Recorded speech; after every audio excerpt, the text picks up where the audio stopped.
Historiquement vôtre avec Stéphane Bern. Les origines. Pour clore cette émission, on remonte aux origines, toujours avec Jean-Luc Lemoyne et Ivan Jacob, mais maintenant avec vous, David Kessel-Lopez, avec qui on part en mer, puisque vous nous racontez les origines des croisières. Oui, c'est peut-être légèrement difficile à imaginer aujourd'hui, mais pendant à peu près toute l'histoire de l'humanité, presque personne ne voyageait pour le plaisir. Et en particulier, personne ne voyageait pour le plaisir sur les bateaux. C'était inconfortable, vaguement dangereux et inutile. Et puis, à la fin du 19e siècle, il y a eu un homme d'affaires allemand qui s'appelait Albert Ballin et qui a eu une idée. Albert, c'était le directeur de la Hamburg-Amerikanische Packetfahrt-Aktiengesellschaft. Oh, bien, votre allemand. La PAG, comme son nom l'indique, la Hamburg-Amerikanische Packetfahrt-Aktiengesellschaft, elle avait pour principale activité le transport de marchandises entre le port de Hambourg en Allemagne et les États-Unis. L'été, les bateaux de la compagnie pouvaient circuler sans problème, mais l'hiver c'était souvent plus difficile, notamment à cause de la glace. Et Albert, il a eu l'idée de convertir ces bateaux de transport en bateaux de transport pour les gens, pour le fun. Et entre janvier et mars 1891, il a organisé ce qui est considéré comme la première croisière moderne de l'histoire du monde, avec 241 passagers en Méditerranée. Il a eu des bons retours, les gens ils étaient assez contents, même si c'était plus en mode ouais, on se fait une petite aventure, bon, c'est une aventure un petit peu bourgeoise, mais une petite aventure quand même, plutôt que c'est un séjour de luxe dans un hôtel 5 étoiles qui se déplace.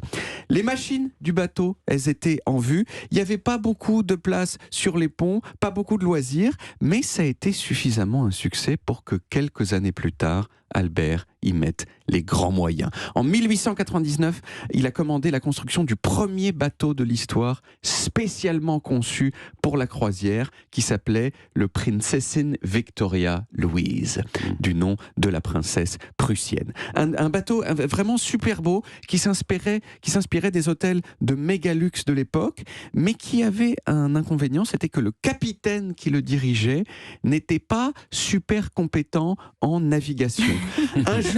Un jour, il s'est trompé, le capitaine, dans l'identification d'un phare, ce qui a fait que le bateau s'est crashé. Oh non. Alors, personne n'est mort, tout le monde a été secouru parfaitement à temps parce que c'était tout près d'un port, mais le capitaine, il a eu tellement honte qu'il est rentré dans sa cabine et il s'est suicidé, sa race. C'était très très triste. Ils étaient un peu extrêmes, les gens de cette époque-là. Voilà, faute professionnelle, hop, suicide. Cet âge d'or des gros bateaux luxueux, il s'est terminé assez brusquement entre 1912 et 1915 à cause du Titanic. Voilà, et d'un autre naufrage aussi, plus provoqué, celui-là, qui est celui du Lusitania, qui a déclenché, qui a fait entrer l'Amérique dans la guerre en 1915, torpillé par un sous-marin allemand. Les croisières, elles ont vraiment recommencé ensuite que dans la deuxième moitié du XXe siècle, et là, pour le coup, c'est devenu un loisir. D'abord, un loisir pour les personnes vieilles et riches, et puis à partir de non, c'est vrai, c'était dans les années 60, c'était que des gens vraiment d'une très grande vieillesse qui faisaient des croisières. Puis, à partir de la fin des années 70, un loisir aussi pour une population un peu plus diverse. Et qu'est-ce qui a provoqué cette renaissance ? Petit indice. Ah, la croisière s'amuse. La croisière s'amuse. Et oui, la publicité gigantesque donnée au monde de la croisière par cette série célèbre dans le monde entier qui s'appelle donc La croisière s'amuse, en anglais Love Boat. La croisière s'amuse, c'est une série qui était réalisée en partenariat avec une entreprise de croisière qui s'appelle Princess Cruise. Mais non. Mais si, il y a des gens qui ont appelé ce partenariat le plus grand placement produit de toute l'histoire de l'humanité. 50 millions de personnes qui regardaient la série dans les années 80. Ça a complètement boosté les achats de croisières dans le monde. Non seulement ça, mais ça a aussi influencé le design des bateaux lui-même. Les bateaux qui ont commencé à intégrer des salles de spectacle gigantesques avec son et lumière de ouf, tout ça. Il y a eu de plus en plus de bateaux en circulation, ce qui a permis de baisser un petit peu les prix, ce qui a attiré encore plus de gens, ce qui a amené aussi la course au gigantisme. Le plus gros bateau, des immeubles le plus gros bateau de croisière du monde aujourd'hui, c'est le Wonder of the Seas, qui peut accueillir presque 10 000 personnes sur 18 ponts.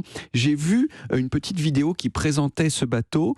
C'est d'une laideur dégueulasse, mais qui me donne, personnellement, absolument aucun aucune envie d'y mettre les pieds. Vous souvenez des images du Titanic, de l'intérieur du Titanic? Ça, c'était joli. Alors, certes, ça coulait. Donc, du coup, ça pouvait provoquer le décès. Les musiciens jouaient bien. Mais, voilà. Mais tant qu'on n'était pas décédé sur le Titanic, franchement, on passait un moment d'un goût beaucoup plus exquis que ce qu'on peut vivre aujourd'hui sur le Wonder of the Seas. En revanche, le Wonder of the Seas, pas si cher. Hein. Ça peut coûter 750 € la semaine. Vous voyez, alors c'est pas donné, mais quand même, c'est pas non plus complètement hors de prix. On a quoi comme cabine pour 750 €? Pas un truc top, pas un truc top et sur un bateau moche. Mais le truc, c'est que sur le 18e pont. Le 18e pont tout en dessous. Sur la mer. Voilà, sans gilet de sauvetage, peut-être, je sais pas. Mais le truc, c'est que ces prix tellement bas, ils couvrent à peine le coût de revient d'un passager sur la croisière pour les compagnies. Mais alors, du coup, comment est-ce qu'elles gagnent de l'argent, ces grosses compagnies? Eh bien, avec tous les extras, les cocktails à 12 €, les petits massages sympas au spa. Tout est en plus, les excursions. Dès qu'on vous met exactement. À terre. Oui. Ah oui, c'est ça. Vous avez déjà vous faites des croisières? Oui, ça m'est arrivé, oui. Oui. Et vous les faites? Je fais un week-end, je les rejoins, je fais une conférence et je repars. Oui, c'est ça, le Ponant, vous faites le Ponant. Oui, ou des choses comme ça. J'ai fait des très moches avec Costa aussi. C'est vrai. Mais, où tout est en plastique. Mais j'en ai fait des... Avec l'âge, si vous voulez, on est plus chatouillé.